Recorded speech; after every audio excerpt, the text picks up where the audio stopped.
Olá, povo de Deus, quinta-feira, 16 de fevereiro de 2023, sexta semana do tempo comum. Nossa reflexão de hoje é a partir de Gênesis 9, de 1 a 13, Marcos 8, 27 e 33.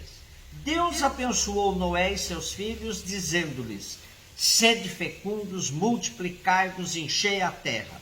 Vós sereis objeto de medo e terror para todos os animais da terra, todas as aves do céu, tudo que se move sobre a terra e todos os peixes do mar. Eis que os entrego todos em vossas mãos. Tudo que vive e se move vos servirá de alimento.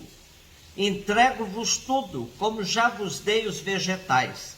Contudo, não deveis comer carne com sangue, que é sua vida.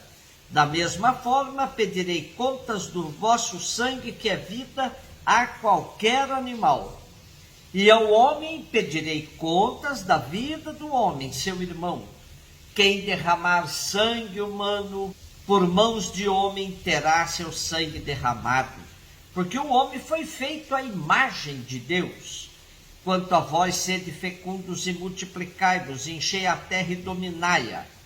Disse Deus a Noé e a seus filhos: eis que vou estabelecer minha aliança convosco e com vossa descendência, com todos os seres vivos que estão convosco, aves, animais domésticos e selvagens, enfim, com todos os animais da terra que saíram convosco da arca. Estabeleço convosco a minha aliança: nenhuma criatura será mais exterminada pelas águas do dilúvio, e não haverá mais dilúvio para devastar a terra. E Deus disse: este é o sinal da aliança que coloco entre mim e vós, e todos os seres vivos que estão convosco por todas as gerações futuras. Põe o meu arco nas nuvens como sinal de aliança entre mim e a terra. Depois do dilúvio, temos quase uma narrativa de segunda criação, onde Deus entrega a Noé os mesmos poderes que tinha dado ao primeiro homem e a grande perspectiva de uma grande descendência. Também podemos ler essa narrativa na ótica de uma nova aliança, um novo compromisso entre Deus e a humanidade. Esse discurso que tudo está submetido ao homem hoje soa como um problema muito sério, pois ao longo da história o homem entendeu isso ao pé da letra e não teve respeito por qualquer criatura, causando reais desastres ambientais, ecológicos. A consciência de que tudo está interligado no mundo é, vamos dizer, recente. Hoje sabemos muito mais que o desaparecimento de uma espécie provoca um desastre ecológico sem retorno. É o que estamos vivendo com a diminuição das abelhas, por exemplo, cuja missão polinizadora é fundamental para a cadeia de produção de frutas. O Papa Francisco, na sua encíclica ecológica Laudato Si, nos chama a atenção sobre os desvios da interpretação bíblica sobre esse ter domínio absoluto sobre todas as criaturas. Diz ele: não somos Deus. A terra existe antes de nós e foi-nos dada. Isso permite responder a uma acusação lançada contra o pensamento judaico-cristão. Foi dito que a narração do Gênesis, que convida a dominar a terra, favorecia a exploração selvagem da natureza, apresentando uma imagem do ser humano como dominador e devastador. Mas esta não é uma interpretação correta da Bíblia, como a entende a Igreja. Se é verdade que nós cristãos algumas vezes interpretamos de forma incorreta as Escrituras, hoje devemos decididamente rejeitar que do fato de ser criados à imagem de Deus e do mandato de dominar a terra, se deduza um domínio absoluto sobre todas as outras criaturas. O dominar no seu contexto deve ser entendido como cultivar, cuidar e não destruir, Também devemos ter em conta que a terra segue pertencendo a Deus, como nos diz o livro do Levítico.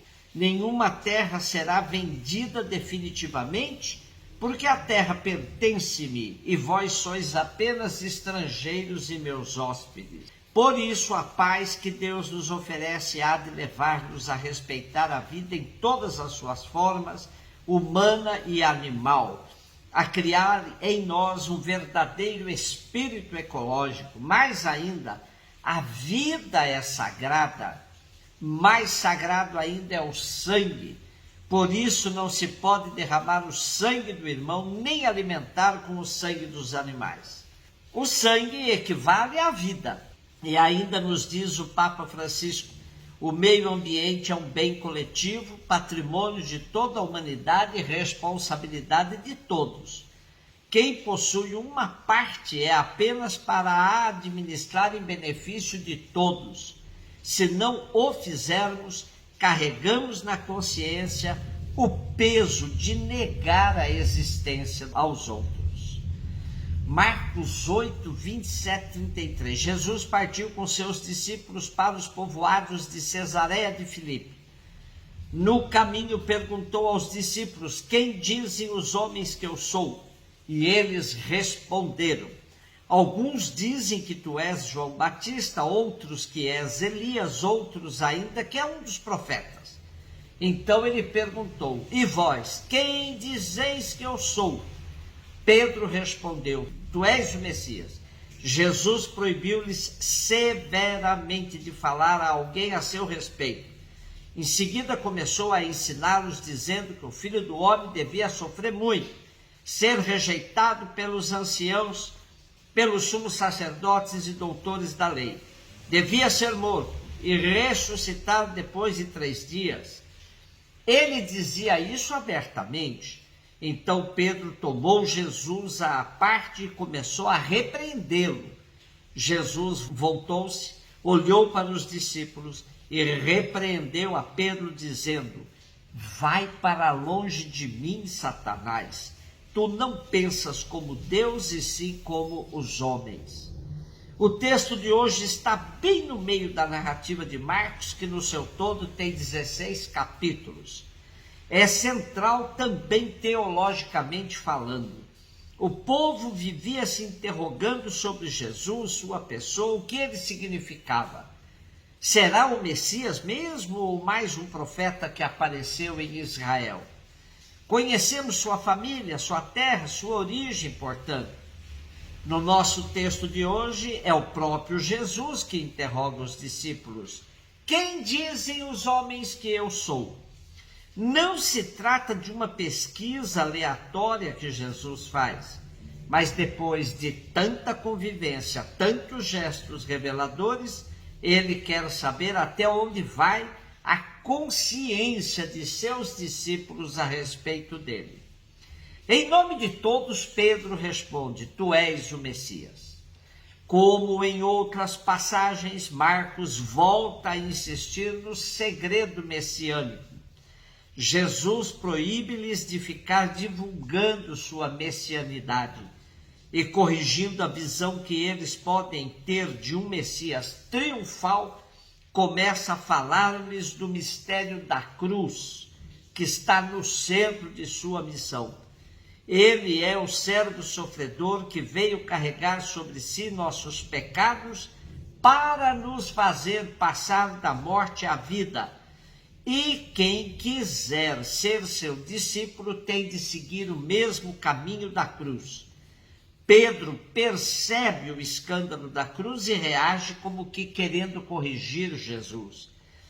Pedro conhece então a radicalidade de Jesus no caminho do messianismo concreto, que passa pela cruz, e é chamado de Satanás por Jesus, que lhe manda sair da frente, para não interromper o seu caminho.